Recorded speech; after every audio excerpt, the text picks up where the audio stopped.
అవతలవాడు తప్పు చేశాడు అనుకుంటే కదండి కోపం. నువ్వు ఇలా ఎందుకు చేశావని నేను అడగను అసలు. నేను అవతలవాడిని హ్యాంగ్ చేసేస్తాను, ఇంకా ఎంత శిక్ష అయినా వేసేస్తాను. అసలు అడగడం నాకు అలవాట్లేదన్నారు. ఆయన అన్నారు, నువ్వు నా దర్శనానికి వచ్చావు కదా, నేను నీకు ఇచ్చే కానుక ఒక్కటే, నువ్వు రెండో స్థితిలోకి మారు. ఇక నుంచి కోపం వచ్చేయగానే ఆగు ఒక్కసారి, ఎందుకు ఇలా చేశావు అని అడుగు, నీ జీవితంలో ఇప్పటికి ఎన్ని తప్పులు చేశావో నీకు అర్థమవుతుందన్నారు. అతను ఇంటికి వెళ్ళిపోయాడు. పీఠాధిపతుల దర్శనం చేసుకుని అతను క్వార్టర్కి వెళ్ళేటప్పటికీ రాత్రి చాలా ఆలస్యమైంది. క్యాన్వా అంతా బయలుదేరి వెళ్ళిపోయే వరకు ఉన్నాడు. ఉండి రాత్రి 9:30కి వెళ్ళాడు. వంటవాడిని చాలా ఆకలిగా ఉంది, పలహారం పెట్టు అన్నాడు. వేపుడు ముక్కలు కూడా లేకుండా 2 గోధుమ రొట్లు, పల్సగా ఉన్నటువంటి చపాతీలు లాంటివి తీసుకొచ్చి పళ్ళెల్లో పెట్టి వణికిపోతూ అక్కడ పెట్టాడు. అతనికి ఎక్కడలేని కోపం వచ్చింది. అతను ఒక 7-8 రొట్లు తింటాడు 2 రకాల కూరలతోటి. 2 పలచటి రొట్లు అంటే నేను రాననుకుని వీడు తినేశాడని అని వెంటనే లేచి అతన్ని కొట్టబోయాడు. పీఠాధిపతి మాట గుర్తొచ్చింది, అవతల వారిని అడగకుండా శిక్ష వేయడానికి అలవాటు పడిన వాడివి కదూ, కనీసం 2వ స్థాయికి మారన్నారు. ఇవాళ మారి చూద్దామని, ఎందుకు 2 రొట్టెలే ఉంచావు అని అడిగాడు. అతను అన్నాడు, మీ దగ్గర అటెండర్ ఉంటాడు కదా, సరుకులు అయిపోయినప్పుడు అతన్ని పంపించి కదా సరుకులు తెప్పించుకుంటాం, అతన్ని పొద్దున్నే పంపించాను మధ్యాహ్నానికే భోజనం వండుదామని, కానీ ఏ కారణం చేత రాలేదో తెలియదు. ఎప్పుడు అలా చేసే మనిషి కాడు. వెళ్ళినవాడు ఆ సరుకులు పట్టుకుని రాలేదు. నేను మధ్యాహ్నం కూడా భోజనం చేయలేదు. ఈయన పీఠంలో భోజనం చేశాడు, నేను భోజనం చేయలేదు. నా ఆకలి కడుపు నకనకలాడిపోతున్నా, మీరు ఒకవేళ ఏమీ తినకుండా వస్తారేమో, యజమానికి మిగల్చకుండా తినేస్తే మహాపాపమని ఎక్కడో వెతికి ఉన్న కొద్ది పిండి జల్లించి 2 రొట్టెలైతే అవి చేసి మీకు పెట్టాను తప్ప నేను ఏమీ తినలేదు, నాకు తెలియదు. వాడి కోసం ఎదురు చూస్తున్నాను. 2 రొట్టెలే పెట్టినటువంటి నా దోషాన్ని మన్నించండి అన్నాడు. ఆ రేంజరు వలవల వలవల ఏడిచేశాడు. నిజంగా నేను లేచి వీడిని కొట్టేసి ఉంటే, వాడు చెప్పండి నాకు, ఎందుకంటే నా ప్రథమ కోపం ఎప్పటి నుంచో ఇంతే. ఇలా ఎందరినో కొట్టాను, ఎందరినో ఏదో పనిష్మెంట్లు ఇచ్చాను. అసలు ఎవరైనా మళ్ళీ వచ్చి ఏదైనా చెప్పపోతే వినడం అన్నది నా జీవితంలో లేదు. ఒక్కసారి విన్నంత మాత్రం చేత వీడు ఇంత కష్టపడి నాకు 2 రొట్టెలు ఉంచాడే, వీణ్ణి కొట్టబోయాను. నిజంగా మహానుభావుడు నన్ను ఈ 3 తరగతుల్లో దేనికి చెందినవాడవని అడిగి 1 నుంచి 2లోకి మారే ప్రయత్నం చెయ్యని చెప్పి వెళ్ళిపోయారు. 2వ స్థాయిలోకి రావడానికి ప్రయత్నిస్తేనే నాకు ఇన్ని దోషాలు కనపడితే, నేను నిజంగా ఈ కోపాన్ని దగ్గర పెట్టుకొని ఒకరి మాట వినకుండా బతికి పదవిలో ఉండి ఎంతమందిని కొట్టానో, ఎంత పాపం మూట కట్టుకున్నానో అని వలవల ఏడ్చి ఆ 2 రొట్టెలు వంటవాడికి పెట్టాడు ఆయన రోజున. నేను మీకు ఎందుకు మనవి చేస్తున్నానంటే, మీ దుర్గుణములను మీరు గ్రహించగలరు. మీలో ఉన్న దుర్గుణాలని గ్రహించడానికి మీ ముందు ఉన్న ఎవ్వరూ ఎక్స్రే మెషిన్స్ కారు. మీ లోపాన్ని మీరు తెలుసుకోవాలి. మీ లోపాన్ని మీరు దిద్దుకోవడం అన్నది ప్రారంభం చేస్తే, మీరు సమాజానికి కొత్తగా చెయ్యవలసినటువంటి ఉపకారం, మీరు సంపాదించుకున్నటువంటి జీతంలోంచి సింహభాగాన్ని సమాజానికి ఇచ్చేయమని కానీ, మీరు బంగారం గొలుసు కూడా వేసుకోవద్దని కానీ, మీరు ఉద్యోగం మానేసి ఎవరికో ఉద్యోగం ఇచ్చేయమని కానీ, అలాంటి బోధలు చేయడానికి నేను సిద్ధంగా లేను. మీరు వ్యక్తిగత దోషాన్ని మీరు దిద్దుకోగలిగితే మీరు సమాజానికి పనికొచ్చేటటువంటి మహావృక్షం అయిపోతారు. వృక్షం కొత్తగా చేయవలసినది ఏమి ఉండదు. చెట్టుగా దాన్ని రక్షిస్తే అది వృక్షం అయిందనుకోండి, చాలంతే. పళ్ళు ఇచ్చేస్తుంది, కాయలు ఇచ్చేస్తుంది, నీడ ఇచ్చేస్తుంది, ఆకులు ఇస్తుంది, కొమ్మలు ఇస్తుంది, ఎండువు ఇస్తుంది, వంట చెరకు ఇస్తుంది, అన్నిటినీ ఇచ్చేస్తుంది. అన్నిటినీ ఇవ్వగలిగినటువంటి ఒక చెట్టు తయారవడానికి మొక్కగా ఉండగా నీళ్లు పోస్తే ఎలా సరిపోతుందో, మీలో ఉండేటటువంటి దుర్గుణములను పరిశీలన చేసుకోగలిగిన శక్తిని మీ అంత మీరు సంపాదించుకోగలిగినటువంటి స్థితిని పొందగలిగితే చాలు. మీరు మహావృక్షాలు అవుతారు ఈ జాతికి. మీ నీడలో సేద తీరిపోతుంది ఈ దేశం. ఎంత గొప్ప గొప్ప అధికారులు అవుతారు. Just a pat on the shoulder of your subordinate, it's enough, it's a great tribute to him. నేను యథార్థం చెప్తున్నాను.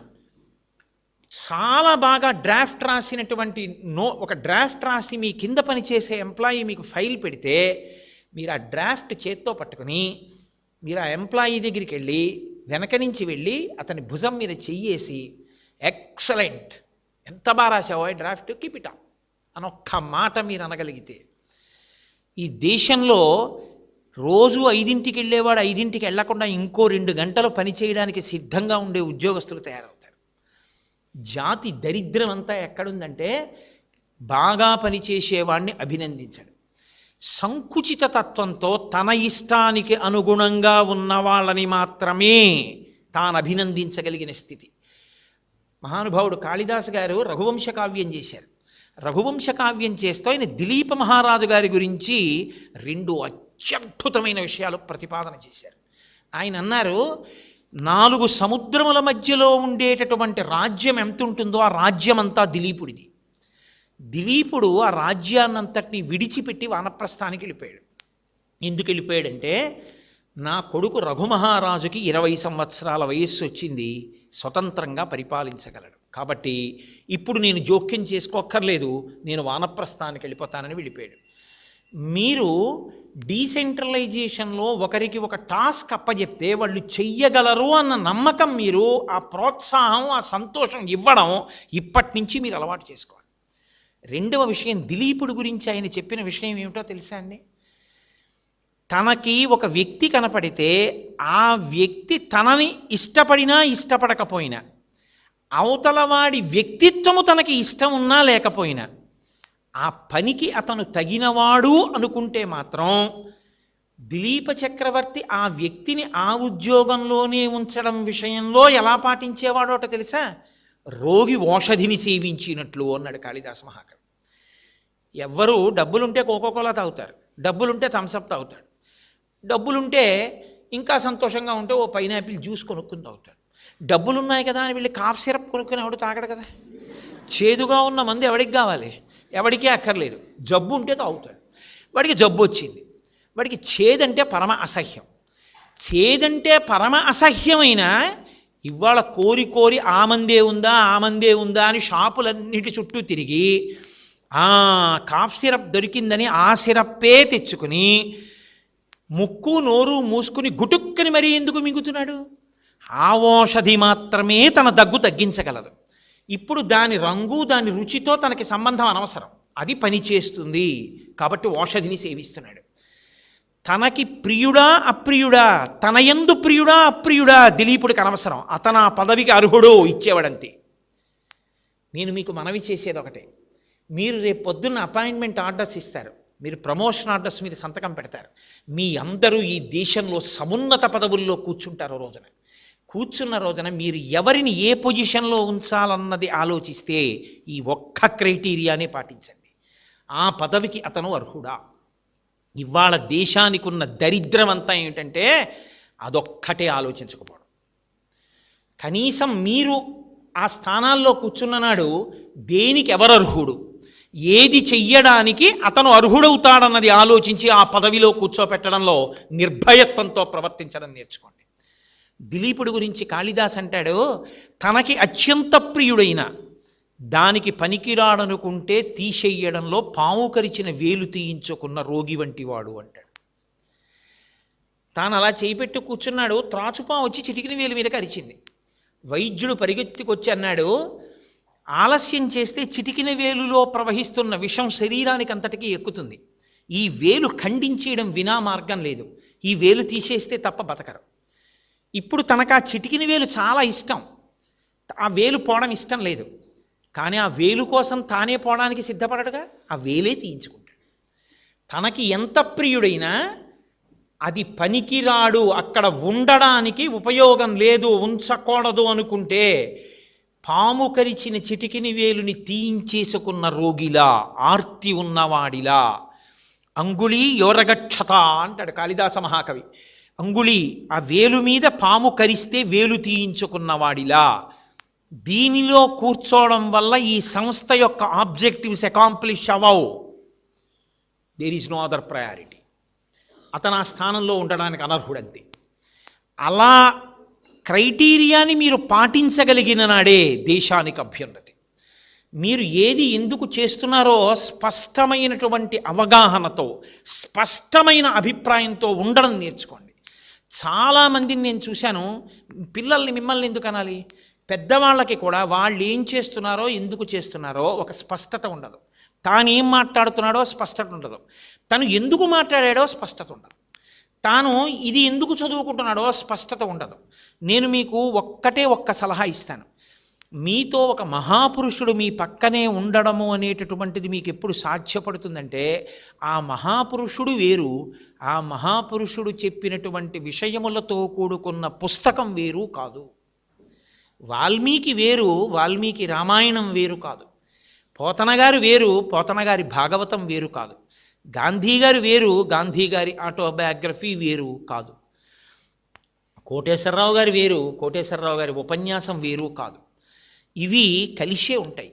ఒక చంద్రశేఖరేంద్ర సరస్వతి స్వామివారు ఎప్పుడూ మీ పక్కన ఉండాలి అని మీరు అనుకుంటే పరమాచార్య స్వామివారు చెప్పినటువంటి డిస్కోర్సెస్తో కూడిన పుస్తకాన్ని మీ దగ్గర ఎట్టే పెట్టుకోండి.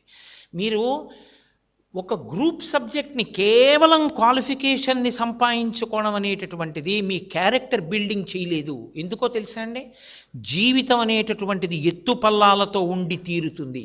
మిమ్మల్ని మీ గ్రూప్ సబ్జెక్టు జీవితంలో వచ్చే ఉద్దాన పతనముల నుండి రక్షించలేదని గమనించ ప్రార్థన.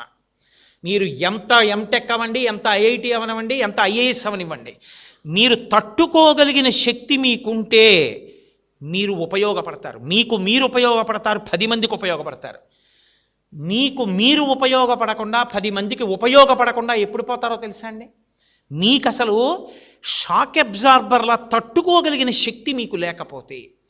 మీకు నేను ఒక్క ఉదాహరణ చెప్తాను. మృత్పిండము అంటారు.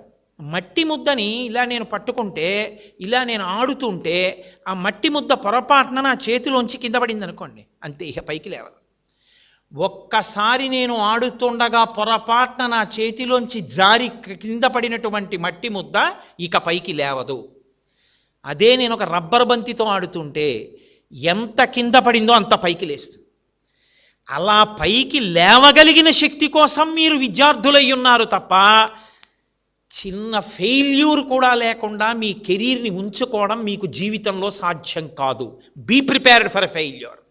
ఎక్కడో అక్కడ మీరు ఎంత గొప్ప వాళ్ళవండి, మీరు ఎంత గొప్పగా రాయగలిగిన వాళ్ళవనివ్వండి, ఎంత గొప్పగా చెప్పగలిగిన వాళ్ళవనివ్వండి, ఎక్కడో అక్కడ ఎవరో ఒకళ్ళు మిమ్మల్ని నింద చేసేవాడు ఉండి తీరుతాడు. మహాత్మా గాంధీకి వంకపెట్టని వాడు లోకంలో లేడు. చంద్రశేఖరేంద్ర సరస్వతి స్వామి వారికి కూడా వంకపెట్టని వాళ్ళు ఈ లోకంలో లేరు. వివేకానందుణ్ణి ఎత్తిపొడవని వాళ్ళు లేరు. ఈశ్వరుడు నోరిచ్చాడు కాబట్టి ఎవడు ఏదైనా మాట్లాడతాడు. కానీ మృత్పిండమై మీరు పాడైపోకండి. మీరు ఎక్కడో అక్కడ ఏదో ఒక పొరపాటు మీ వల్ల జరగచ్చు. జరిగిన నాడు మీరు మట్టి ముద్దలా కింద పడద్దు. Be brave to accept your mistake. Yes, I did it, పొరపాటే, నేను ఇది చేశాను, ఈ కారణానికి చేశాను. ఒకవేళ మీరు నిజంగా స్వార్థంతో చేసి ఉంటే పరమ ధైర్యంగా చెప్పేసేయండి, ఎస్, నేను ఈ సెల్ఫిష్ మోటోతో చేశాను. నేను ఒక ఆఫీసర్ని చూశానండి. He was heading N institution at one time. ఆయన ఒక 5 అసిస్టెంట్స్ని రిక్రూట్ చేయాల్సి వచ్చింది. 100 మంది ఇంటర్వ్యూకి వచ్చారు. అందులో స్టేట్ చీఫ్ సెక్రటరీ రికమెండ్ చేశాడు ఒక ఆయన, ఓ కుర్రాన్ని. ఆయన అబ్బాయికి ఉద్యోగం ఇచ్చేశాడు. ఇచ్చేసి ఆయన ఫైల్ మీద రాశాడు. ఏమని రాశాడో తెలుసా అండి? Chief secretary of the government of Andhra Pradesh has recommended this fellow. On interviewing this student, this aspirant, I came to a conclusion that he is not 100% fitting to occupy this position.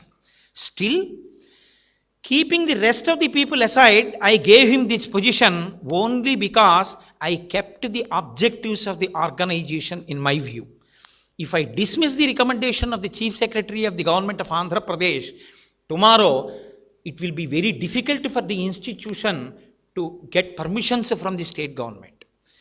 So, just allotting one post to such a man and giving him adequate training to fall in line will not defeat the organizational interest. So, in order to accomplish the objectives of the organization and for the betterment of the institution, I was left with no other alternative than appointing him in the post, accepting the recommendation. This may be approved and Rasi Board of Directors, and they have given the managing director a credential. Wonderful, చాలా ధైర్యంగా రాశాం, చాలా బాగుందన్నారు. It will be a pat on the shoulder. మాకు ఒక officer ఉండేవారు, ఆయన అంటుండేవారు, I'm not going to just compliment a man who always wants to follow the rules. ఎప్పుడు రూల్ రూల్ రూల్ రూల్ అని చెప్పి నేను ఏం చేస్తానండి, ఇలా చేద్దాం అనుకున్నానండి కానీ రూల్స్ పర్మిట్ చేయవండి అని మాట్లాడకయా. నిజంగా నువ్వు చాలా గొప్ప పని చేయాల్సి వస్తే break the rule and justify it. I'm here to ratify, why do you worry అని అడిగేవాడు. అది ఆఫీసర్ అంటే, అది కలేజా అంటే. రూల్ అడ్డు వచ్చిందని మంచి చేయకుండా ఎంతకాలం తప్పుకుంటావు? రూల్ బ్రేక్ చేసి నువ్వు ఏం చేద్దాం అనుకుంటున్నావు వచ్చేయి. నిజంగా త్రికరణ శుద్ధి గారి మంచి అని నువ్వు చెప్పగలిగితే రాయి ఫైల్ మీద, నేనున్నాను రాటిఫై చేయడానికి, నేను దాన్ని ఆమోదిస్తాననేవాడు. మీరు మీ కింద పని చేసే వాళ్ళకి అట్లాంటి ఇన్స్పిరేషన్ ఇవ్వగలిగిన ఆఫీసర్స్గా తయారు కండి. మీరు నమ్మిన సిద్ధాంతానికి ధైర్యంగా నిలబడగలిగిన వాళ్ళు కండి. మీరు ఎప్పుడైనా జీవితంలో ఒక గిల్ట్ మీ వల్ల జరిగితే, ఒక పొరపాటు జరిగితే మృత్పిండాలు కాకండి, బంతులు కండి. అబ్దుల్ కలాం గారి కెరీర్ ఎక్కడండి ప్రారంభం? మీ అందరూ వింగ్స్ ఆఫ్ ఫైర్ చదివి ఉంటారు. ఆయన కోరుకున్న ఉద్యోగం ఒకటి, ఆయనకు వచ్చిన ఉద్యోగం ఒకటి. అట్టర్ ఫ్రస్ట్రేషన్తో ఆయన ఋషికేశ్లో ఒక స్వామీజీ ఆశ్రమానికి వెళ్ళి కూర్చున్నారు. టోటల్ డిజెక్షన్, ముఖంలో నీరసం స్పష్టంగా కనిపిస్తోంది. నేను ఒకందుకని చదివాను, నాకు ఈ ఏరోనాటికల్ ఫీల్డ్లో ఉద్యోగం వచ్చింది. ఆయనకి ససేమిరా ఇష్టం లేదు. ఆయన నీరసంగా కూర్చుంటే అలా వెళ్ళిపోతున్నారు స్వామీజీ. ఆయన రాసుకున్నారు, మీ అందరు చదివి ఉంటారు వింగ్స్ ఆఫ్ ఫైర్. ఆయన ఈ పిల్లాడిని పిలిచారు, అబ్దుల్ కలాం గారిని. ఏం అలా కూర్చున్నావు నువ్వు అంటే, ఆయన అన్నారు, నేను ఫలానా ఉద్యోగం కోసం వెళ్ళాను ఇంటర్వ్యూకి, అది పొందడం నాకు ఇష్టం కానీ నేను సెలెక్ట్ అవ్వలేదు.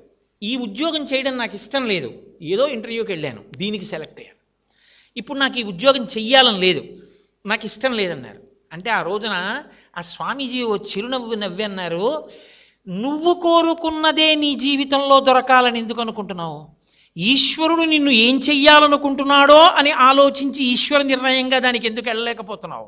ఏమో ఈశ్వరుడు నీ ద్వారా ఈ జాతికి ఏం చేయించాలనుకుంటున్నాడో అన్నారు. ఆ మాట ఆయన మీద పని చేసింది, యాక్సెప్ట్ చేశారు కాబట్టి. అంతే. ఈ దేశానికి ఉపగ్రహాలు తయారు చేసుకోవడానికి కావలసినటువంటి సత్తానిచ్చిన మహాపురుషుడయ్యారు.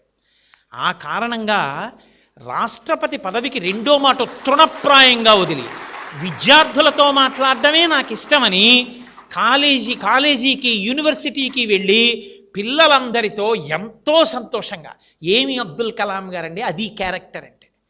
అందుకు నేను మురిసిపోయేది. మహానుభావుడు రాసుకున్నారు ప్రిఫేస్లో, అమ్మా ఇవాళ ఈ అబ్దుల్ కలాం భారత రాష్ట్రపతి, ఇవాళ ఈ అబ్దుల్ కలాం భారతదేశానికి డిఫెన్స్లో కావలసినటువంటి అనేక ఉపగ్రహాల యొక్క నిర్మాత, ఇవాళ ఈ అబ్దుల్ కలాం భారతదేశం అంతటి చేత గౌరవింపబడిన వ్యక్తి. కానీ అమ్మ, అబ్దుల్ కలాం అని పిలువబడేటటువంటి ఈ శరీరంలోకి ఇంత మేధాశక్తి ఎక్కడి నుంచి వచ్చిందో తెలుసా?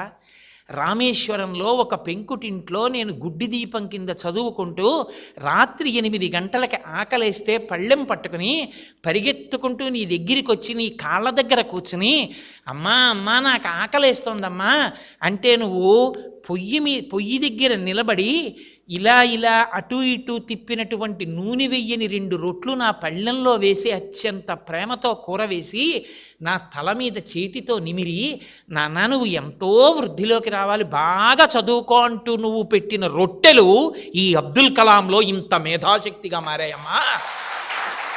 నేను ఎదురు చూస్తున్నది ఏదో తెలుసా? ఏదో ఒకనాడు అబ్దుల్ కలాం అని గౌరవింపబడినటువంటి ఈ శరీరం పడిపోతుంది. ఒకనాడు నీకు నమస్కరించాను, అమ్మా ఇవాళ ఈ గౌరవాలు అందుకున్న నీకు నమస్కరిద్దామంటే నీ శరీరం నాకు అందుబాటులో లేదు. అమ్మా ఈ శరీరం అంటూ పడిపోగానే నేను చేసే మొదటి పని, నువ్వు ఏ శరీరంతో ఏ లోకానికి వెళ్ళగలిగావో ఆ లోకానికి ఆ శరీరంతో వచ్చి ఈ పృథ్వీ మీద ఇంత గౌరవానికి కారణమైన ఆశీర్వచనం చేసిన నీ పాదాలకి నా తల తాటించి నమస్కరిస్తానమ్మా అని రాసుకున్నారు. అది కొడుకంటే. ఇలాంటి కొడుకుతనం లేనివాడు ఎంత గొప్పవాడైతే ఎవడకు కావాలండి? కట్టుకున్న సతిని నట్టేటిలో ముంచి కన్నవారి నోట గడ్డ కొట్టి సభలకెక్కువాడు చచ్చు పెద్దమ్మల లలిత సుగుణజాల తెనుగుబాల.